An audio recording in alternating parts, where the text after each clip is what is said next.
In my heart of hearts, I just cannot support a constitutional convention. To clarify, what we're voting on is not a constitutional convention, it's an Article 5 convention. There are two, completely separate things. A constitutional convention is to create a new constitution. Article 5 is just to propose amendments, which is what our right is to do. When I took a hard look at why my initial reaction to this was no, I realized it was fear. And I, as I look introspectively, what I fear more is nothing changing. And this is the mechanism we have to try to do that. So I'll be voting yes. All the previous terms I voted no to an Article 5. I wasn't that informed. This time out, because I'm on this committee, something came out about this thick. And believe it or not, this high school guy read the whole thing. And I found out that, the people have got to have a voice in what goes on in our government, because it's for us, not for them, it's for us. So I am going to be wholeheartedly voting for this Article 5 convention. 13 yeses and 5 noes. 13-5, the measure, the OTP passes. Let's vote. Close the roll. The resolution reports 10-5. We have been bringing you coverage of the Virginia House of Delegates Rules Committee, and I am very pleased to announce that that committee has just voted by a vote of 10-5 to recommend passage of HJ 457, our Convention of States resolution. Vote closed. Senate Joint Resolution Number 11, 17 aye, 13 no, 1 excused. Having received the affirmative vote of the majority of the members elected to the Senate Joint Resolution 11, Convention of States has passed. It's up to you and me to make it happen. Don't expect someone else to get the job done. The founders intended for you to be part of this process in bypassing Congress to restore our American Republic. If you're ready to take your place among the Americans who are doing whatever it takes to restore the Republic, sign up for one of the volunteer roles with COS. Go to conventionofstates.com and click the Take Action tab to get started.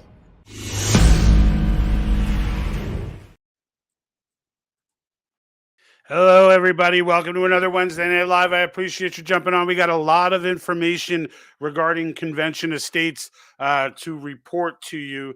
My apologies. I came on a little bit late, so it may take, there may be some people who think for some reason I'm not coming on tonight, but I had some issues, some technical issues, some work issues.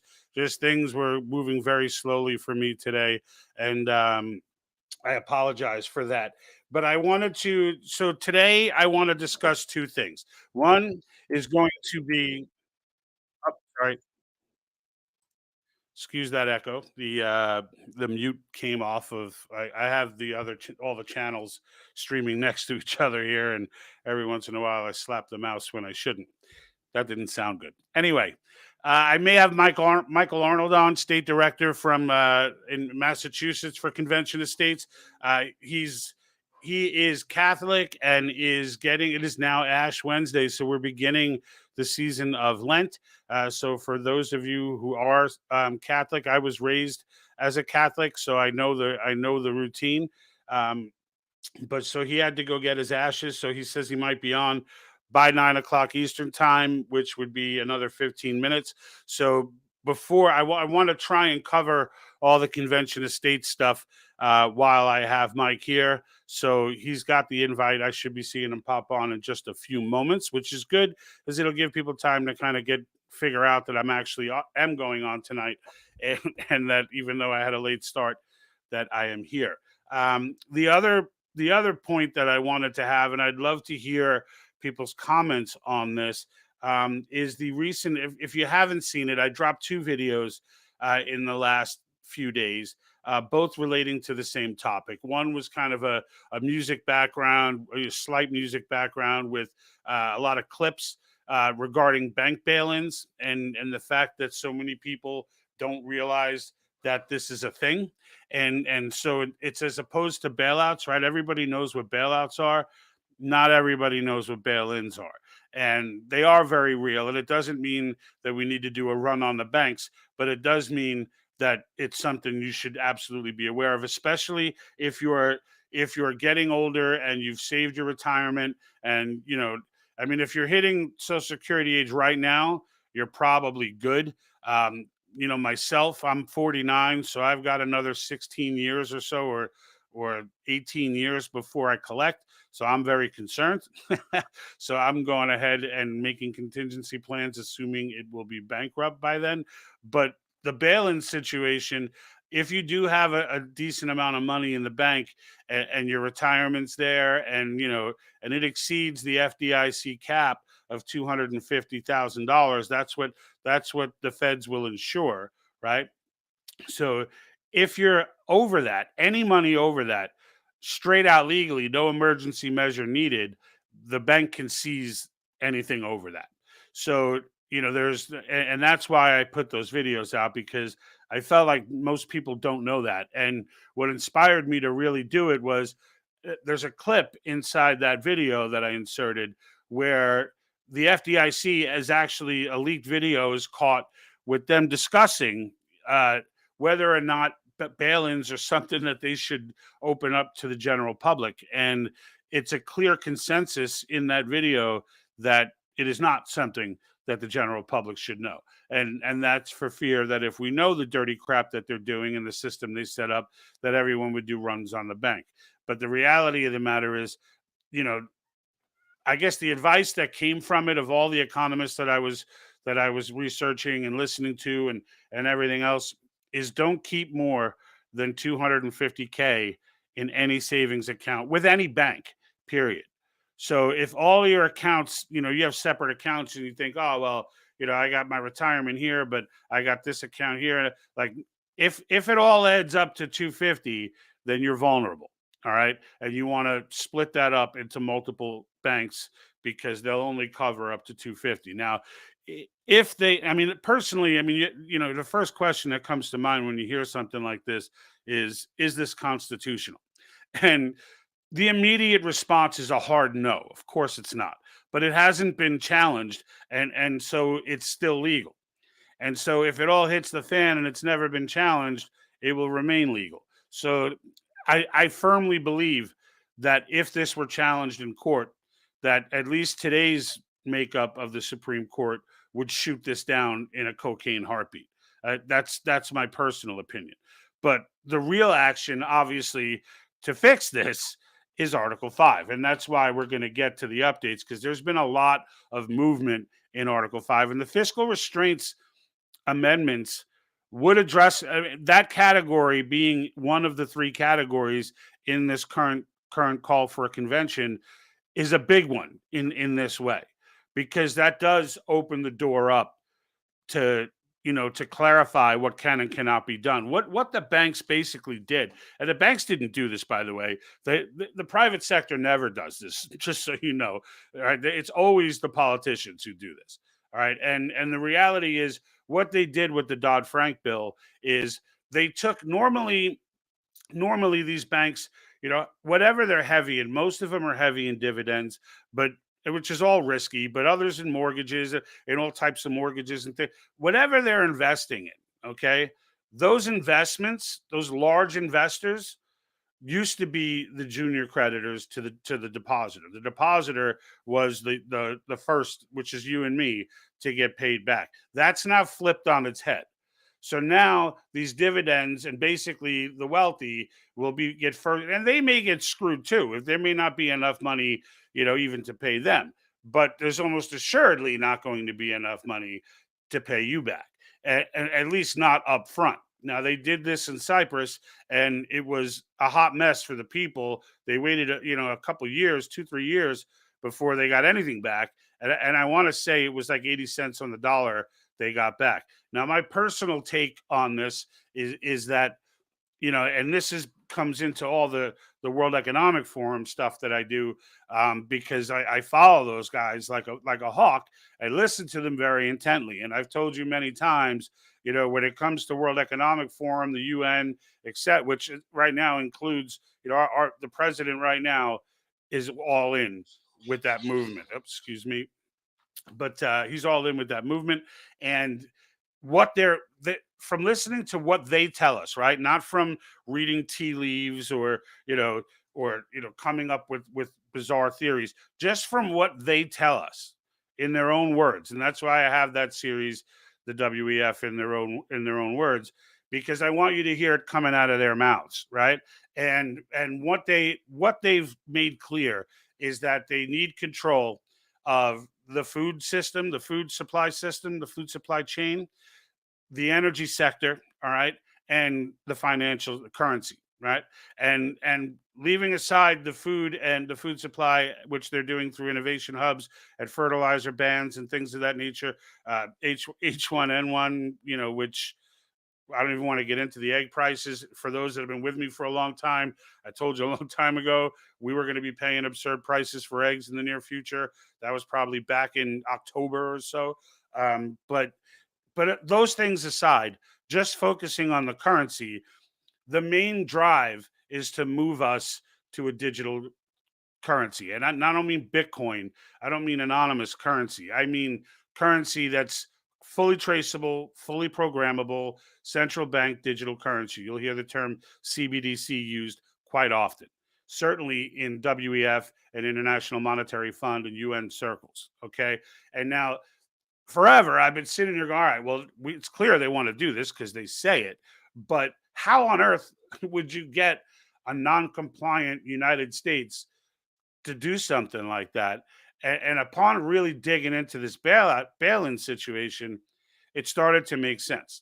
It started to make sense as to what they could do, right? As one possibility to do it, because it's always all three sectors: energy, food, and currency are going to go through a massive transformation, and it's all going to be on emergency measure, all of it.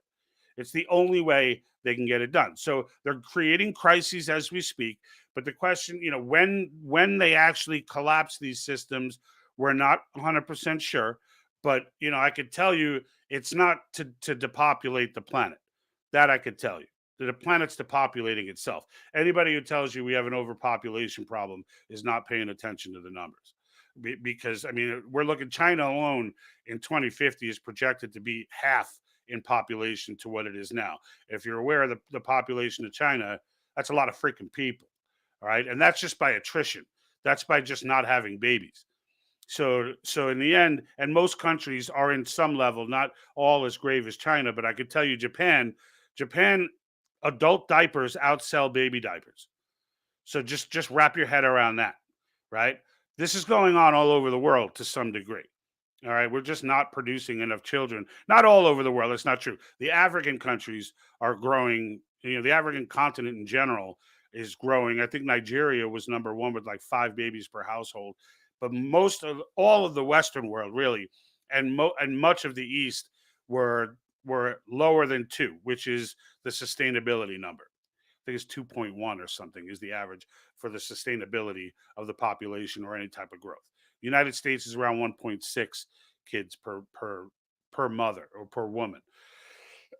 So population's decreasing. So the question is, if they were going to go ahead and try and, at least for this piece of the sector, the financial end of the sector, if they were going to try and force us to convert to digital currency, then the way to do that would be crash the dollar, right? And we've seen this happening, right?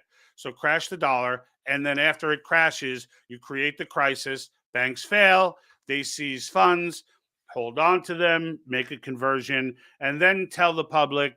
They don't tell the public. The politicians will then tell the public that, what, because this disaster is so bad, this disaster is so intense that we've decided to move forward with an emergency measure to bring in central bank digital currency, and everyone will get their money back in central bank digital currency. Or, they may even do this. They may say, or we'll give you back the American dollar, but it's going to be worth 5 cents to the dollar to what it was.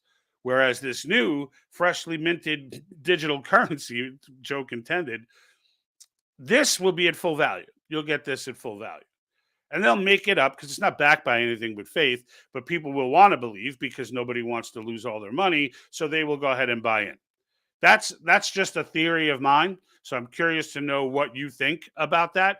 Don Lindstrom, how are you today, sir? Over at Facebook says, in other words, we're screwed. Yeah, we are. Look, there's life after the economic crisis, but the reality of the matter is this is one of the reasons why I'm so hardcore and so devoted to educating people about an Article 5 convention of states, because the only way to bring back the strength of the dollar, even after it collapses, okay, the only way to bring back strength to it is to become fiscally soluble, is solvable, to be able to start paying our debts, to be able to balance a budget, and this will never happen if we're trying to elect people to do it. It just won't happen. So in the end, we either going to sit back, get mad on a day-to-day basis about different things that are popping up, or we're going to start to play offense and start to take the fight to them. And the reality is we're the big brother here and we don't even know it. We act like these people have sovereign control over us, and they do not. But then when it's time to use our power to demonstrate that, we scare each other out of doing it for nonsense. And if you watch the intro, the one woman that was in New Hampshire, she stepped up and she was like, and you're hearing more and more comments like this in all of these state legislatures, which is why I know that we're going to start, like, good things are coming from a state legislature standpoint. Over and over and over again, you hear them acknowledging that, like, yes, the one gentleman, New Hampshire's districts for the House are incredibly small. I want to say I had it written down here in my cause notes that I'm going to go over a little bit if I can get Mike Arnold on. But what is it? It's two. So the average district, okay, they have 400 members in their House for New Hampshire. The average district, all right, is a mere 3,000 people. So lots and lots of people in New Hampshire to try and petition to. But when you listen to that committee, the committee was much smaller. It was about 20 people. And they pass committee, then it goes to the full House. What the one man said was he got elected 8 times, right? Or something like a lot of times he keeps getting elected by his small district. And he said every time that Convention of States has come across his desk, he's voted against it. Every single time. And he's like, but now, he said, a high school kid approached me. This is how accessible state legislatures are. He's like, a high school kid approached me, gave me a book. He said it was this thick, but I couldn't see how he was saying. But he said the kid read the whole thing to me. And that sparked him to start reading, and that sparked him to start looking into it. And now he didn't just say he was going to vote in favor, and yes, he did vote in favor. He said, I'm going to vote wholeheartedly in favor. And the other woman stepped up and she says, I used to vote against this, and I realized, it was out of fear. And then she just she just had that aha moment. It was like, after listening to all the John Birch Society craziness and these George Soros groups, Common Cause and whatnot, who I can get into that. Common Cause played a role actually in that Democratic member flipping in Montana to make the third reading fail. I'll talk about that in a minute. But she said, I realized it was all about fear. And then I realized I fear things not changing far more than I fear whatever these people are talking about. And the reality is, it's almost like a Donald Trump moment where you're like, what do you got to lose at this point? Because it's all going to go away anyway. If you do nothing, you lose it all. So if you do something constitutionally, we not only have a shot, we'll win. We'll win. It's not like we got a wing and a prayer. I mean, it's not easy to get the Constitution amended, but it shouldn't be. But if we're successful, when we're successful, fiscal restraints will be in place. Of all the other amendments that are probably going to get talked about, things like repealing the 16th and stuff like that, the one fiscal amendment that I am sure will get through and almost 100% positive will get ratified is a balanced budget amendment. No one, I don't care who you are, is going to get up and be like, nope, I'm 100% against balancing our budget. No one's going to say that. All right. So, because that's a layman's term statement that you have to make. I'm opposed to a balanced budget in the federal government.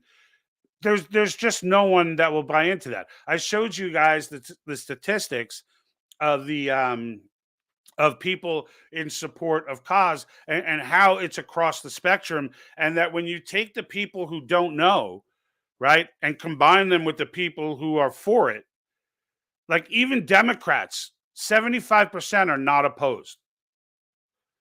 Just over 50% are in favor, but it's like 24 or 5% that just don't know. They just don't have enough information. And that's the Republicans are, maybe 6% in the opposed category, right? But they're like 92 that are not opposed.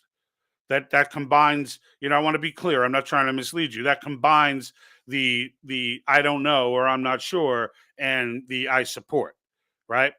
So and then independents are like 89 or something like that are not opposed.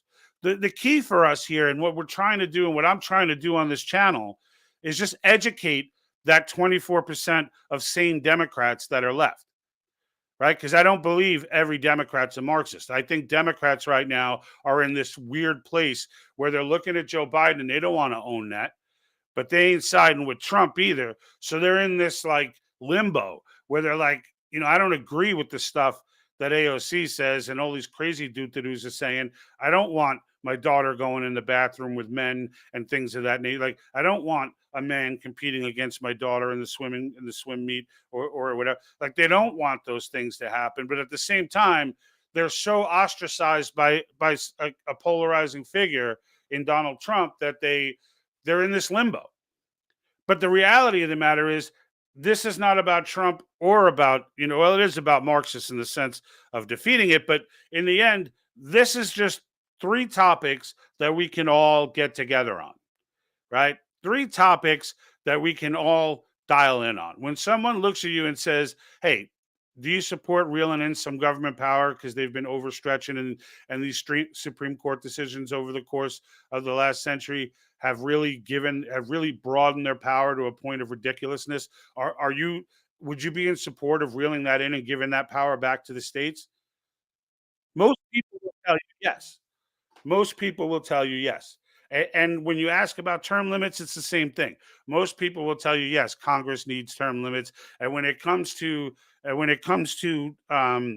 fiscal restraints, again, everyone knows $31 trillion and counting is not sustainable. All right, folks. So I have Michael Arnold on right now. He has just jumped into my little waiting room here. He's wrecking the place, so I got to get him out of there. Hold on. There he goes. How you doing today, Mike? I'm doing good, George. Today was the first day of Lent, so I had to get my ash to church. I just got home from church. Awesome. Yeah, I realized Ash Wednesday. I'm not really the most devout Catholic at this point, but I was raised as a devout Catholic. So I went 12 years of Catholic school, and the nuns whacking my knuckles with rulers and all the fun stuff that comes with that. Of course, I always deserved it, but we're not going to talk about that. But we've had some serious activity. I just to catch you up where I'm at right now. You probably heard me going on about convention of states, but I was doing it in a sense. I don't know if you got a chance to see the videos that I recently put out with the bank bail-ins, but I talked about that for a little bit and then kind of explained how fiscal restraints as a category would open the door for us to be able to start to explore, protecting people more in those types of spheres where, banks are just given authority to basically jack people's money, as opposed to investors who would be first priority. And then I was about to launch into my wonderful spree about all of the activity that has gone on in the last week or so with Convention Estates. For those that don't know, Mike is always hitting me up with as we're sharing information back and forth, like, but obviously he has more than I do, but we're constantly talking through Signal about different happenings, right? And we've had a lot. And you just went to an event, right? I did. I was invited to the State House in the capital of Hartford, Connecticut, to do a presentation down there about what we have done in Massachusetts. Nice, nice. And give us a little update. What's going down in Massachusetts right now? I know they had that big cause event recently, right? What was it, the Surge event? The Surge event was the one that we attended in Hartford. The Massachusetts Surge event is still in the planning stages. But what's happening right now in Massachusetts is our resolution has been resubmitted by Representative Exaros, and it is currently known as SD 206. And as soon There as you it go. gets assigned to a committee, that number will change again. But as of right now, it's I SD was just writing it 206. down, and I'm like, you're like, that number will change. I'm like, all right, delete. Yeah, it will change once it gets remanded to a committee. It'll have a new number.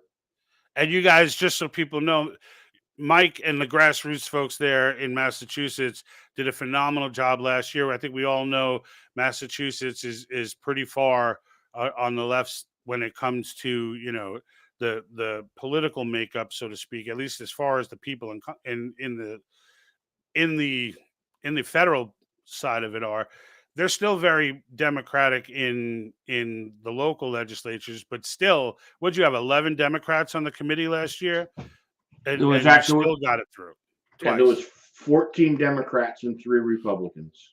Yeah. And still it got through committee twice, right? So, getting through the whole House and Senate in Massachusetts is kind of you know, kind of an uphill fight, I'm sure. But the fact that you guys were able to get through committee twice, and now you've got a new sponsor, right? That's what you were saying. Yeah, our primary sponsor up until this year was a different person.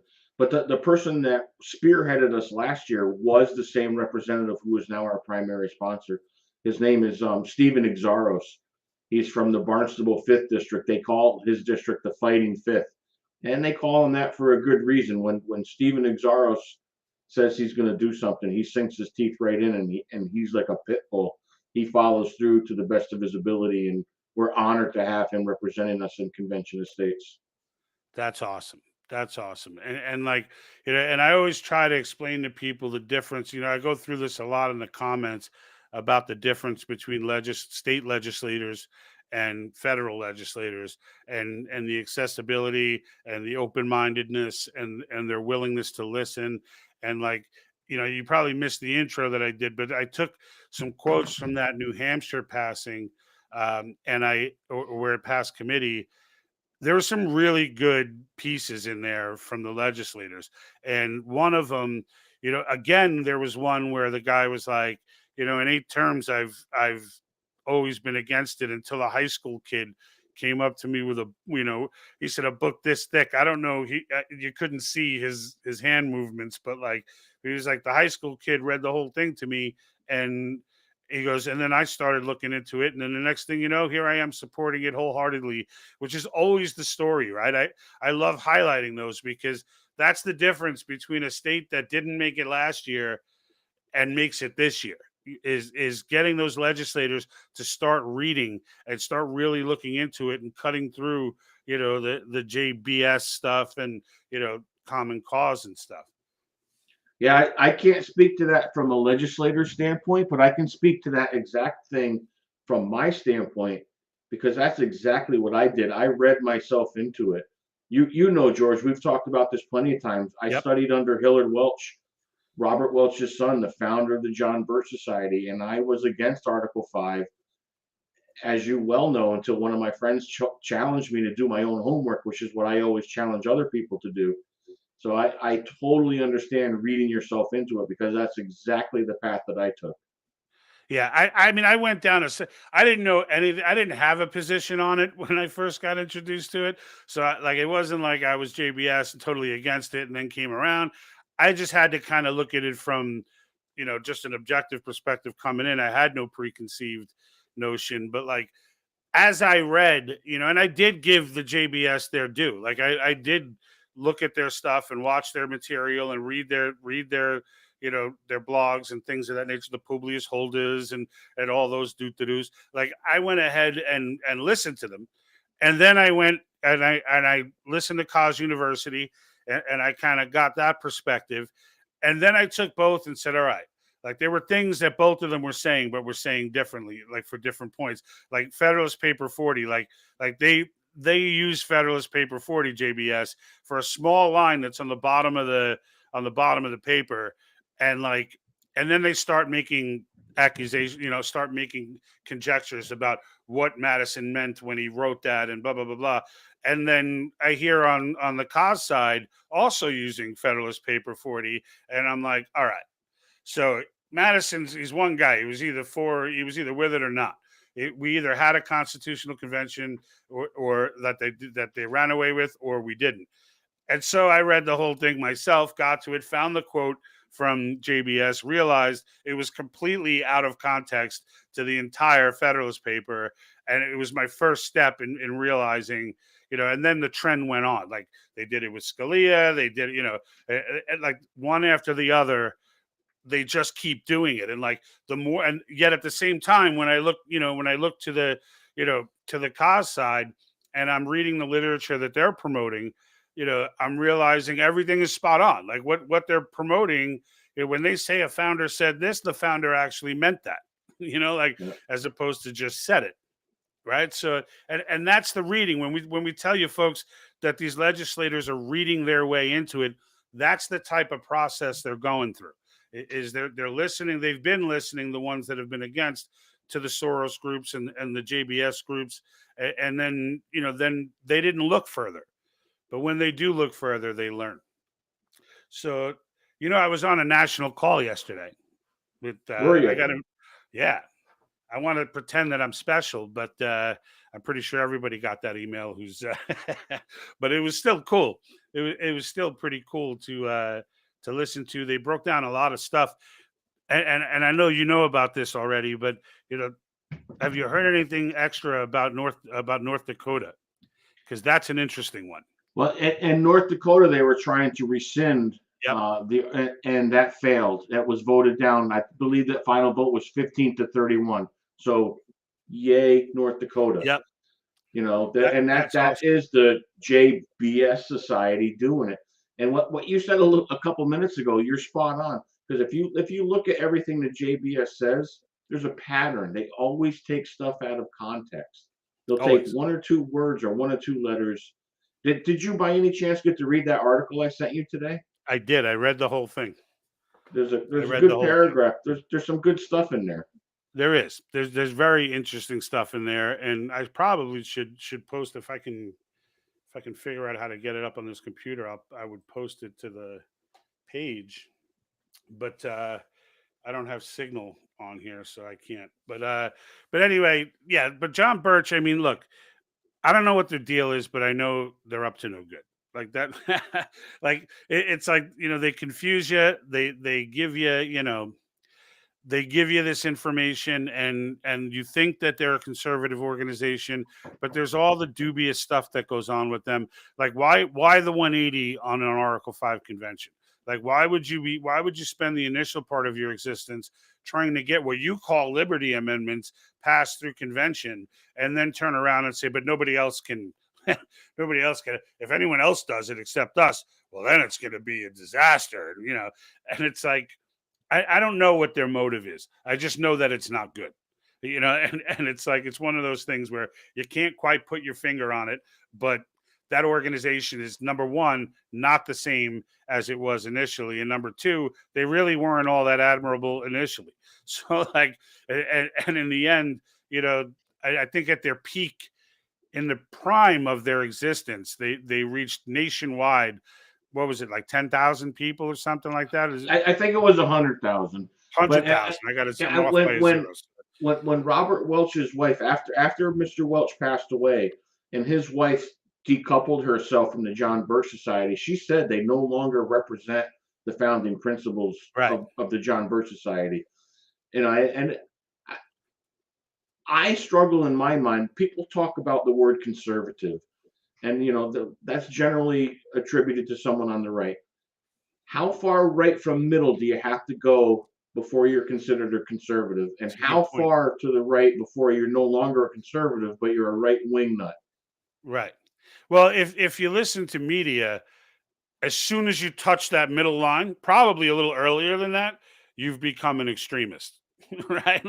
Like you're actually still leaning left and you're already an extremist. Like the second you disagree with any one of the talking points in media today, you're instantly an extremist. Even if you're black, you're still a white supremacist. If you're like whatever, as soon as you make that one decision to open your mind and think, the onslaught begins.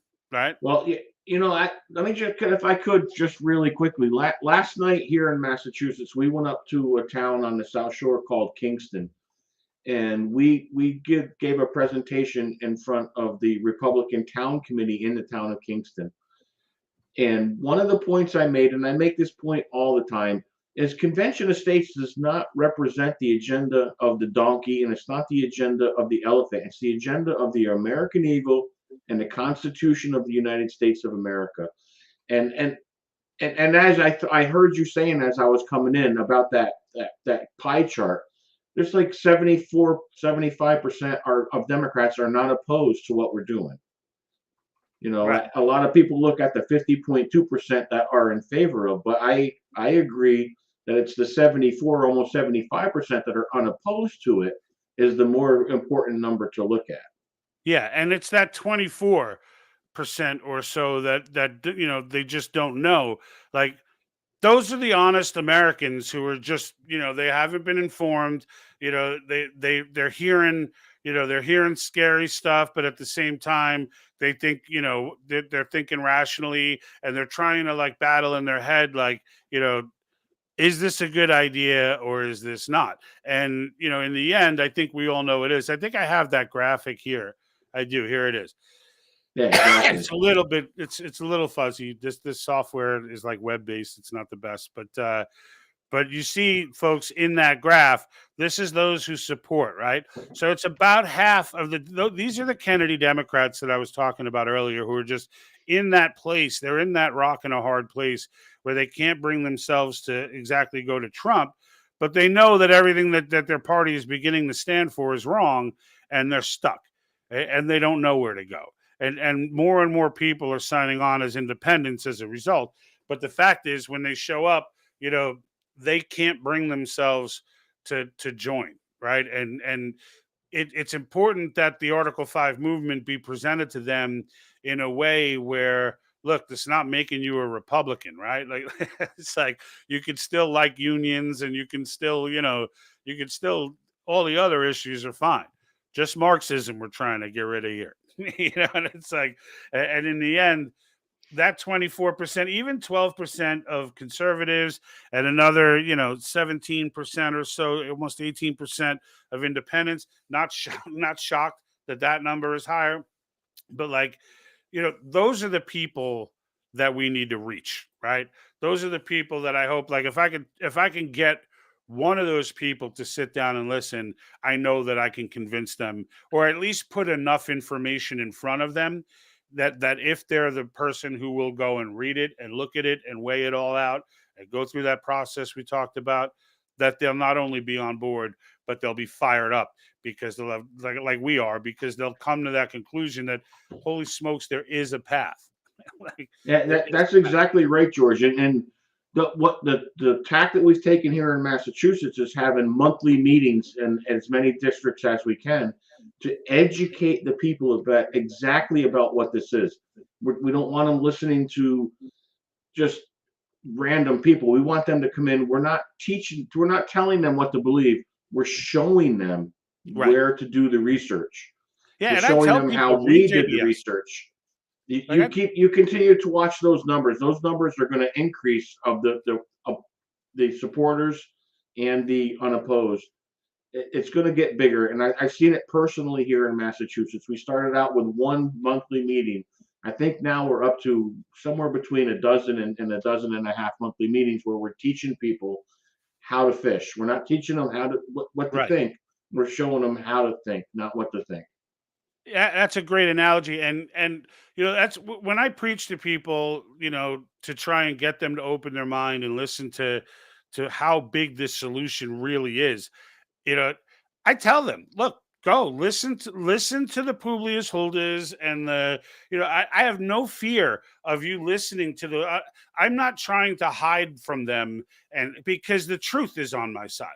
So I'm Exactly. like what I'm trying to tell you is truthful, and I'm sure that I'm 100% sure that if you really go down the path and listen to all the hate and all the fear mongering and all that nonsense, and then follow up on their sources, on their quotes. Like don't just let them speak from a position of authority. Just go ahead and validate everything they say, and then listen to Nadelson and whatever, and like listen to the Cause University folks, and validate everything they say.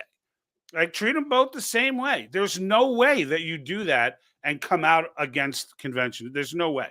There's no way that process goes on and you walk away from it going, "Yep, they're going to throw out the whole Constitution. It's going to all be over." Like there's no way. And that's why I always encourage people to do that, and that's why Scalia said, "I just want to see it done once." Yeah. And he even sees like I don't even much care what they do it for. He's like he was just making that point that we both make all the time, is that it's not even about like as big a solution as fiscal restraints, term limits, and government overreach are. That's not even the best part. like that's not even the best. Like even if there's this amendment gets ratified, that one doesn't, this one doesn't, whatever doesn't, whatever. However it pans out, once the process is over, JBS is done. Yeah. And now we're left with a system and a process that we already know is the process, but the relationship between government and the people is therefore forever changed, forever. Well, you have heard a lot of people, I'm sure, call we are the American experiment. Okay. Yep. I have a certain group of friends, acquaintances that I chat with a lot, and they say, "Listen, we're only an experiment. Our time is over. We're done. Greece tried it, they failed. Now we tried it, we failed." And I'm like, "Wait a minute. Our experiment's not over yet, because part of our experiment is the second clause of Article 5 of the United States Constitution that gives us, as the citizens of the country, the right to reshape our federal government. If we had done this back when Antonin Scalia first mentioned it, you know how easy it would be right now for the people to be like, whoa, boy, let's really This get back wouldn't even in be here." happening now. They wouldn't even think about It this. would Right? not They be would have to go happening with a whole now. new strategy. Right. Because Some of they'll my never friends who stop want, coming. yeah, so some of my colleagues or friends or acquaintances that want to give up, saying, "Well, it's an experiment and our time is over." My answer to them is, no way. We still haven't fulfilled Article 5 of the Constitution.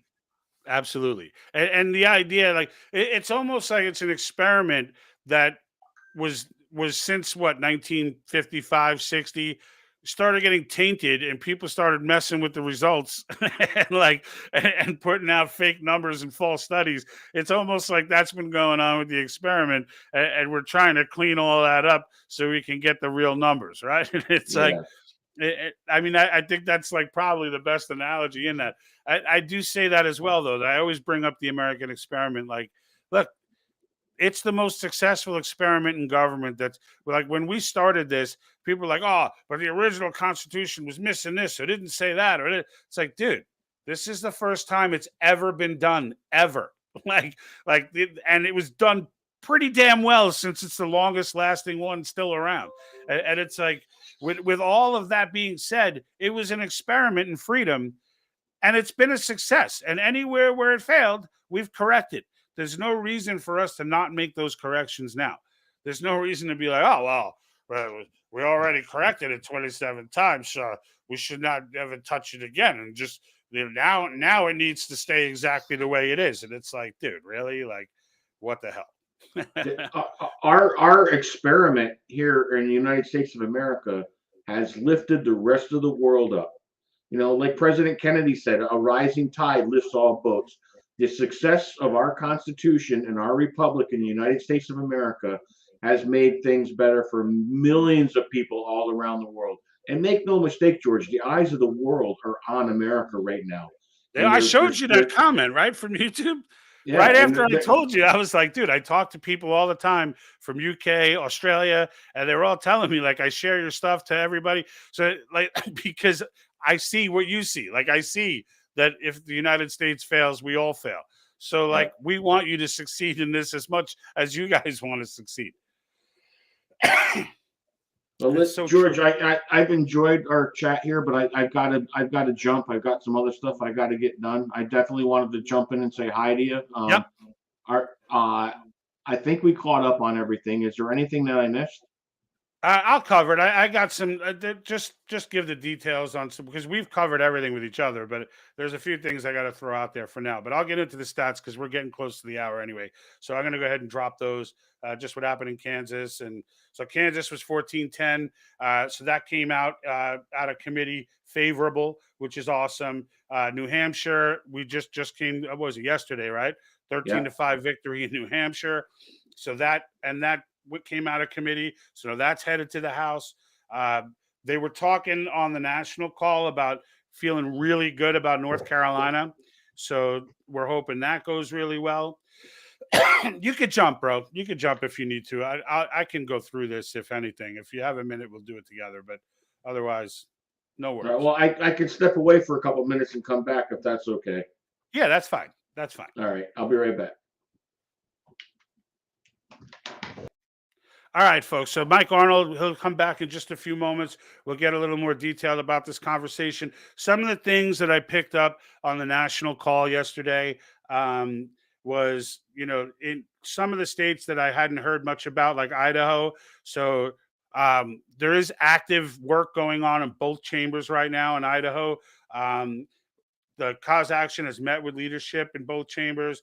They were able to secure support from leadership in those chambers, which is considered to be a big deal because, obviously leadership gets to where they are because they have the support of those in the body. So if having them on your side is not a guarantee of anything, but it is a good thing, right? That you come out of there. It's not like leadership was anti-cause. And I'm telling you, I've been watching these debates all over the country, and you can see it, you can hear it when you listen, because I've listened to them in previous years, and you can hear the change in demeanor. You can hear the individuals one by one coming up and saying, I've read my way into supporting this. I've read my way into. There's just so many of them coming out and saying that it's incredibly encouraging, because what's happening is that JBS, whatever, they are active like this. They show up at these legislatures, like Ken Quinn was saying. He was a part of JBS at one point. Now he's about Article 5 for term limits and U.S. term limits, separate group, same cause, right? And he's explaining to me that they show up at these legislators and just hand them a CD, a DVD, and they go watch it. And then when they watch it, it's like scaring the living bejesus out of them over an Article 5 convention. And they never get another side of it. So now they're getting that other side. The grassroots. Shoot, a high school kid turned this one legislator around and got him to start reading it up on it and got him to getting like how powerful is that? How powerful is that? We're not done, folks. We're not done. The American people, look, we're resilient as hell. And while, yes, we've sleptwalked through a lot of this, we've sleptwalked through a lot of this for decades now. But it doesn't, we know now, we're aware now. We're aware now, and things are turning. And trust me when I tell you, these WEF Deuterus, they're not happy. They're scared. They understand what's coming. And when it comes to Article 5, there's nothing, you can't even fix an election to stop Article 5. like you can't this wave. There's no way you're talking. Go ahead and try and bribe one of the New Hampshire legislatures. These people are doing this job for $100 a year. You think they're in this for the money, right? Like and yeah, there's New York and there's California where their legislatures are behemoths, but most of the country doesn't operate that way. The reality of the matter is these are the closest. These legislators. They sit and talk with high school kids about convention of states, about Article 5 of our Constitution. That's where that's what the cloth that these legislatures are cut from, as opposed to the federal. Oh shoot!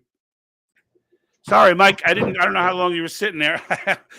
You were behind the show on screen button.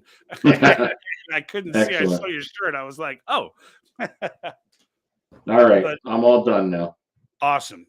So look, we got Wyoming, right? Wyoming looks phenomenal. They're fully past the House now. 3 readings, all 3 passed, and now it moves on to the Senate there. So great news in Wyoming, right?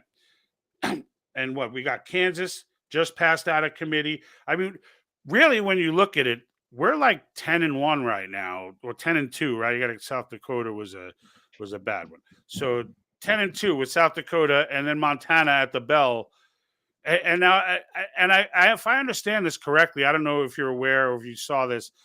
The Montana, because we all were wondering how the hell did they pass 2 readings and then 1 vote flips in the last one, and we heard it was a Democrat representative, but I guess there were 2 Democrats that voted for it, and it was 26-24, and then 1 turned, and nobody quite knew why. And from what I understand, it was that Soros group, Common Cause, sending out a text blast to constituents all over the area that was just like a fear mongering. They're going to take the whole Constitution's about to get upended if you let this happen sort of text. And it was effective in getting that 1 Democrat senator to flip, right? Yeah. The funny thing is a text message like that, if the Democrats or the progressives really, and I don't want to say Democrats, progressives, the progressives are on the left and they're on the right. If they thought that they could use Article 5 to upend our Constitution and rewrite it, they would have done it a long time ago. Yep. Yeah, and that's one of the Publius Hulda constitutions. When she goes and preaches against convention of states, she brings like 20 different constitutions with her. Like every random doo-doo in the world that wrote a constitution that gave an idea about a new constitution, she's got it. And she's like, here's another constitution. Yeah. I've got mine, George, right here. Look at right in my back pocket. There it is. There's mine. It is.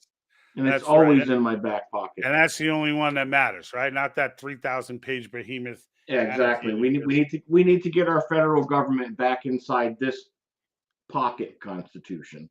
Absolutely. And that's, that's and to the Rumble folks, I put it in the comments, but I can't highlight your comments on screen. But if you have questions regarding Article 5, just go ahead and leave it in the comments. I do look over and check it periodically to see, we'll have the discussion here on the broadcast. So, and for everyone else, whenever there's an Article 5 question, I don't care what I'm talking about, bail-ins, WEF, Klaus Schwab, whatever, I will stop that conversation immediately and divert. And because, I ain't got producers here telling me you can't do that. I will stop, highlight your question, and immediately address it. And now that we have Mike Arnold here, this would be the perfect time to go ahead and pose questions if you have them. And Jim Walker here brought up that Iowa Senate subcommittee passed 2-1. Yeah, I think that just happened today, right? Yeah, that was just today. Yep. So what that means is now it's going to go in front of the full committee. Right. Yeah. So Iowa does the subcommittee thing. So this is another fun, look, this whole process, folks, I know, Mike, we talk about this too all the time. It's a civics lesson. You really should have your children engaged in watching this, because the educational value with civics, none of us were really, everyone who's good with civics now generally taught themselves pretty much there were small lessons in it back in the day. I remember the Build cartoon and whatever. They talked about it in high school a little bit, but they never got into depth with it. Like they started removing civics, I would say, right around late 60s, where it started to become, we'll get rid of that, we'll replace it with something else. They And they, we they really started were left calling on it our own. they started calling it social studies. Yeah, you're absolutely right. They started calling Yeah. it social studies, and then they started changing the subject matter. And then the next thing you know, nobody knows how the government works anymore. Well, It's like, I tell you what, George, here in the Commonwealth of Massachusetts, we are training people in civics. We have a district captain of ours. His name is Stephen Tribbestone. He lives out in Harwich on Cape Cod. He's doing PowerPoint presentations on one of our most popular ones is how a bill becomes a law in Massachusetts. People think it's easy, but it's not. There's a lot of steps involved. But right now, Stephen is doing PowerPoints on how a bill becomes a law, how your local town government works, how your county government works, how your state government works. We are training people to be self-governing citizens here through convention of states in the Commonwealth of Massachusetts. that's awesome. That's awesome. And really, but for most of the country that doesn't have, the awesome grassroots that you guys are rocking. I mean, everybody's got those grassroots, but like who don't have that particular thing in play, like most of us who have just grown up in this country taught ourselves, right? Like that's like Yeah. it's all, you went ahead and you taught yourself and you just started asking questions and then you started answering those questions. And like and it's not an accident. Like the whole civics to social studies to off subject matter was completely by design. Like the idea was that we don't want these people to know how the government works, so that when we do something, we could just tell them it works different than it does, and they'll believe it because they don't know any better. Yeah, they're trying to decouple the citizens from being. I'll use this word because a lot of people don't know what it means, but we are the sovereign. The Yep. word sovereign is where the political power originates in a country. In a theocracy, it's from the religious people. In a monarchy, it's from the king. In a representative republic, the sovereign are the people. And we, the people, are the sovereign of this country. The political power is derived from us through our consent. And we've Yep. lost sight of that over the last couple of generations. And I understand what you're saying. Like we taught ourselves, and that's exactly what we're doing now. Stephen Tribbestone has taught himself, and he's taken his talents and putting it out into PowerPoint presentations to teach everybody else who wants to learn about it. And if anybody can't figure out how to do it in their state, give me a call because Yep. it's not rocket science. Yep. And that's so true. And it's shocking when you talk to people how many people believe that like governmental power is derived from the federal government and not from the states. Like how many Exactly. people, they think the president of the United States is the most powerful person in the country. They think, how many times have you heard people say the most powerful man in the free world, right? Like Yeah. regardless of who the president is, it's like, no, like he's really not. And it's yeah, they've militarily because they've abused, and end arounded the Constitution thanks to the Supreme Court making it okay, and for them to do all these little conflicts and proxy wars and whatever else. Yeah, he's a little dangerous. He's a little more dangerous at that point, but he ain't the most powerful person in the country, and neither is Congress, and neither the Supreme Court. Like the end game is in the states. And it Yeah. really, and with the legislature specifically, but in the states in general, is the government does something the states don't want to do. They just don't do it. Yeah. The most powerful person in the country, you'll find that person in the mirror. And the most Yep. powerful political force in your Well country said. is in your state capital. It's your state legislator. It's Yes, your state legislatures as a whole. It was by design. built that way by design. That's right, because they're the closest to the people, and that's because they listen to high school kids who show up with good, with a well-educated argument on convention of states and have materials with them. They pay attention to those people, and that's Yeah. why they've been given the power. We give them that power, but the system's set up for us to, if we have to give it to someone to represent us, it's going to be them, because I can go right down the street and talk to him, or 20-minute drive wherever you live. But you can go and reach these people as opposed to these doo-doo-doos in Congress that nobody can talk But to.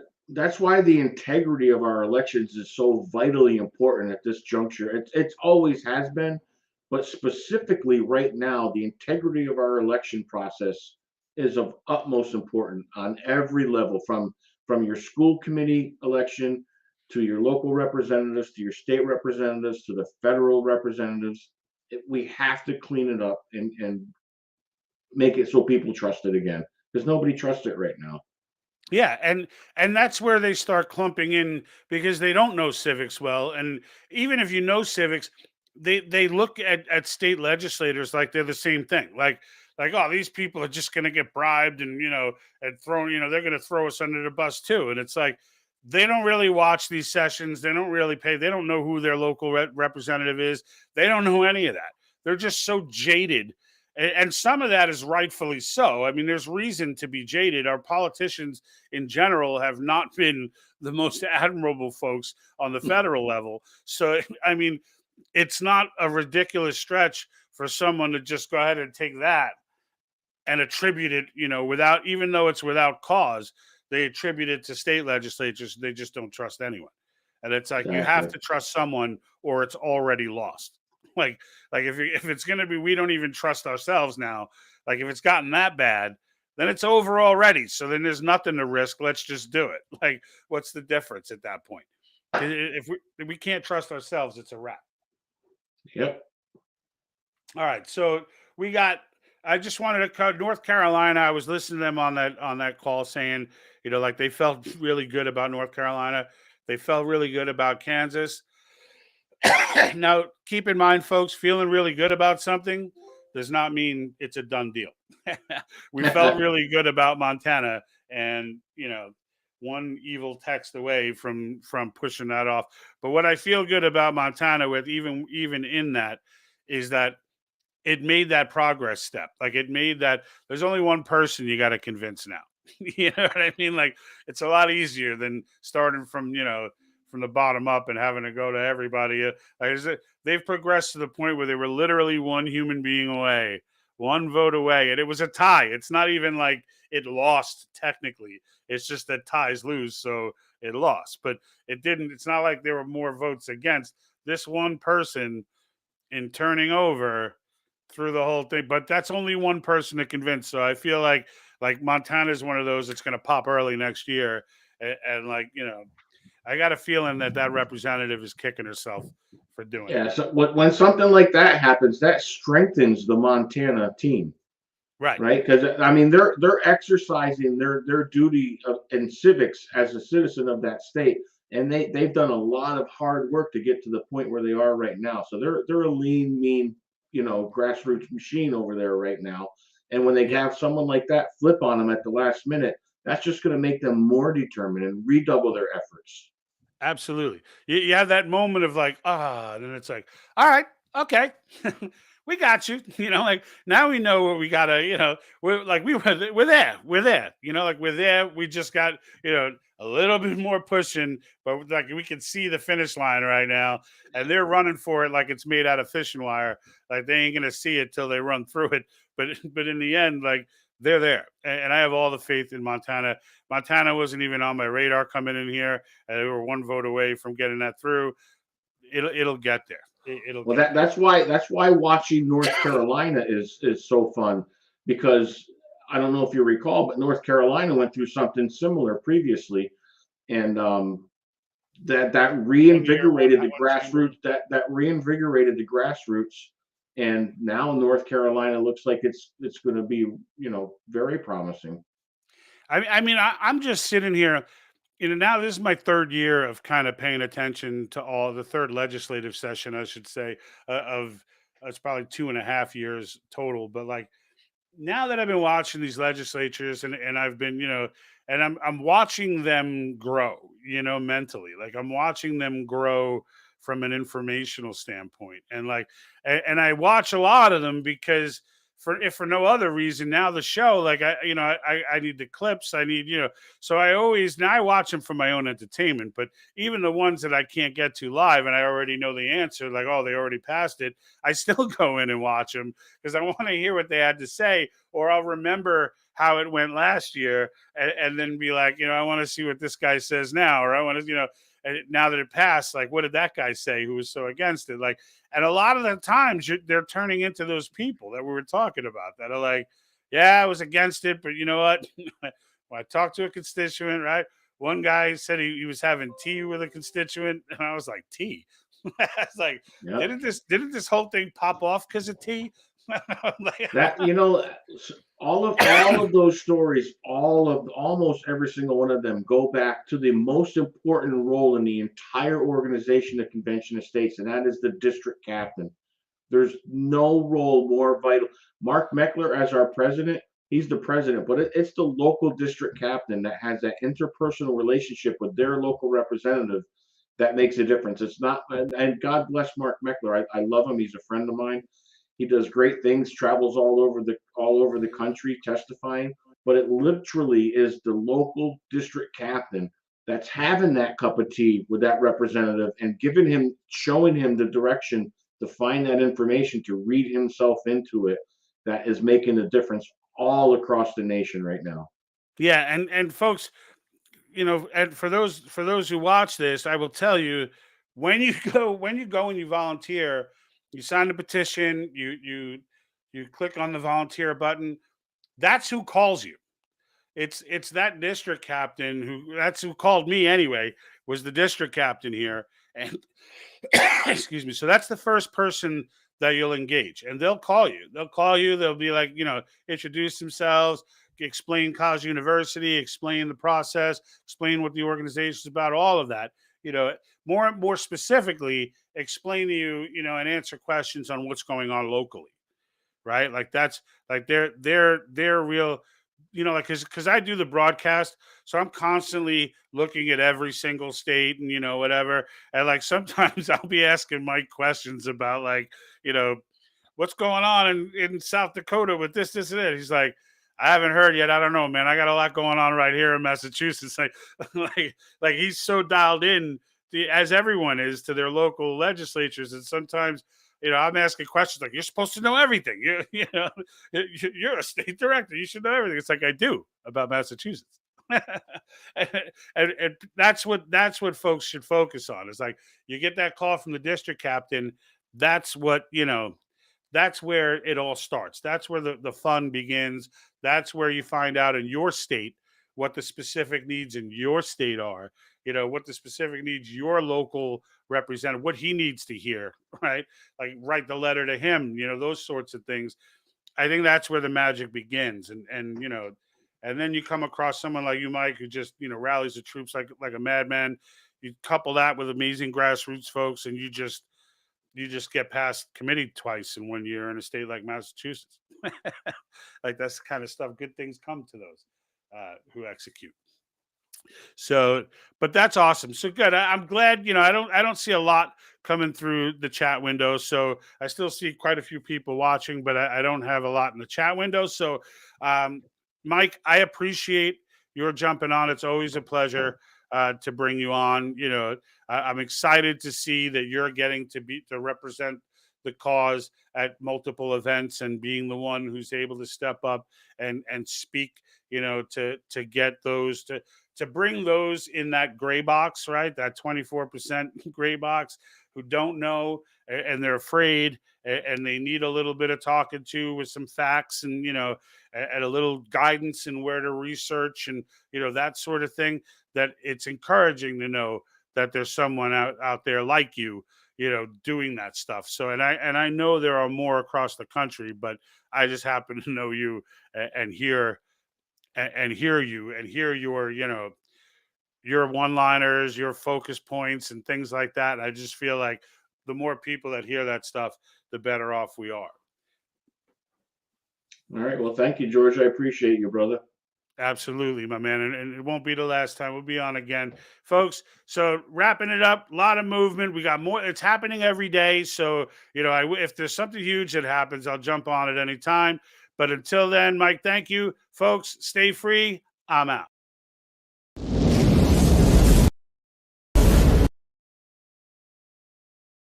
And like that,